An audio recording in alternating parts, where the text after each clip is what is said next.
আপনার ড্রাইভিং লাইসেন্সটা হারিয়ে গেছে, কিংবা আপনি রাস্তায় বেরিয়েছেন, আপনার ড্রাইভিং লাইসেন্সটা বাড়িতে রেখেই পুলিশ আপনাকে ধরে নিয়ে গেছে, কিংবা আপনার ড্রাইভিং লাইসেন্সটা হারিয়ে গেছে, আপনি কী করে বের করবেন? মাত্র 2 মিনিটের ভিডিওর মাধ্যমে কিন্তু আপনি জানতে পারবেন যে আপনার ড্রাইভিং লাইসেন্সটা কিন্তু আপনি নিজেই আপনার মোবাইল থেকে বের করতে পারবেন, এবং আপনার পুলিশকে দেখিয়ে আপনার ফাইন থেকে মুক্ত হতে পারবেন, কিংবা আপনি সেই নাম্বার থেকে কিন্তু পুনরায় আপনার ড্রাইভিং লাইসেন্সটা প্রিন্ট করে নিতে পারবেন। চলুন দেখে নেবো ভিডিওর মাধ্যমে যে ড্রাইভিং লাইসেন্সটা হারিয়ে গেলে কিংবা আপনাদেরকে রাস্তায় কখনো পুলিশ ধরলে পরে আমরা কি করে লাইসেন্স নাম্বারটা বের করতে পারবো। আমরা চলে আসব গুগলে এসে সার্চ করব পরিবহন সেবা।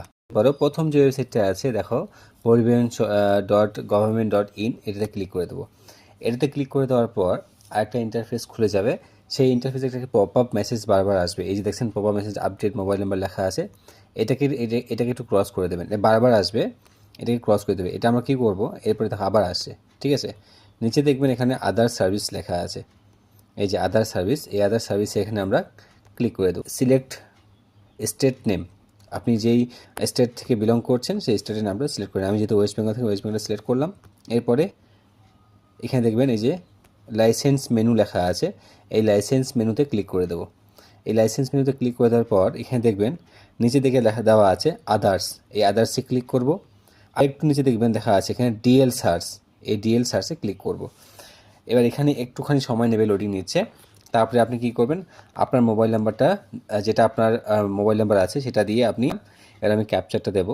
ক্যাপচারটা কিন্তু যেন ভুল না হয়, ক্যাপচারটা ভুল হলে কিন্তু আপনার মেসেজটা আসবে না, বা বারবার আপনাকে আবার রিট্রাই করতে হতে পারে, ঠিক আছে। যেটা ক্যাপচার আছে সঠিকভাবে দেখে এবং সঠিকভাবে ফিল করে নেবেন।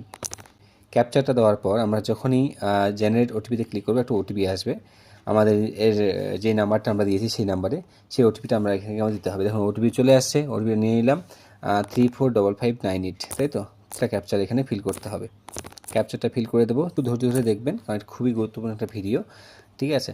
তারপরে আমরা এই যে চেকবক্সটা আছে, চেকবক্সটা ক্লিক করে দিয়ে নিচে যে সাবমিট ওটিপি দেওয়া আছে, সাবমিট ওটিপিতে আমরা ক্লিক করে দেবো। চেকবক্সে ক্লিক করে দিয়েছি, তারপরে কিন্তু আমরা সাবমিট ওটিপিতে ক্লিক করে দেবো। এখানে আবার দেখবেন এখানে বলছে প্রথমে ডিএল নাম্বার। এবার আমাদের তো ডিএলটাই হারিয়ে গেছে, ডিএলটা আমরা বাড়িতে রেখে আসছি। এবার কী করে বার করব, দেখুন নিচে দেখা আছে লাইসেন্স হোল্ডার নেম।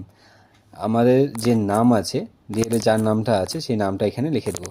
নামটা লিখে দেওয়ার পর নিচে থেকে দেখবেন আরেকটা দেওয়া আছে ডেট অফ বার্থ, এটা কিন্তু স্টার মার্ক করা আছে, এটা কিন্তু আমাদেরকে দিতেই হবে। ওকে, যে আমার ডেট অফ বার্থটা দিয়ে দিলাম, আর কিচ্ছু করার দরকার নেই। একবারে নিচের দিকে চলে যাবেন, নিচের দিকে গিয়ে আবার একটা ক্যাপচার আছে, সেই ক্যাপচারটাকে কিন্তু ফিল করতে হবে। পি দিয়ে যখনই আমরা সার্চে ক্লিক করে দেবো, আবার একটাকে এরকম নতুন ইন্টারফেস আসবে, লোডিং নেবে। নেওয়ার পর এখানে দেখবেন এই দেখুন প্রথমে আপনার ডিএল নাম্বার লিখে দিয়েছে, ঠিক আছে। তারপরে আপনার নাম, তারপরে আবার গার্জিয়ান নেম, আপনার ডেট অফ বার্থ। তো কেমন লাগলো ভিডিওটা?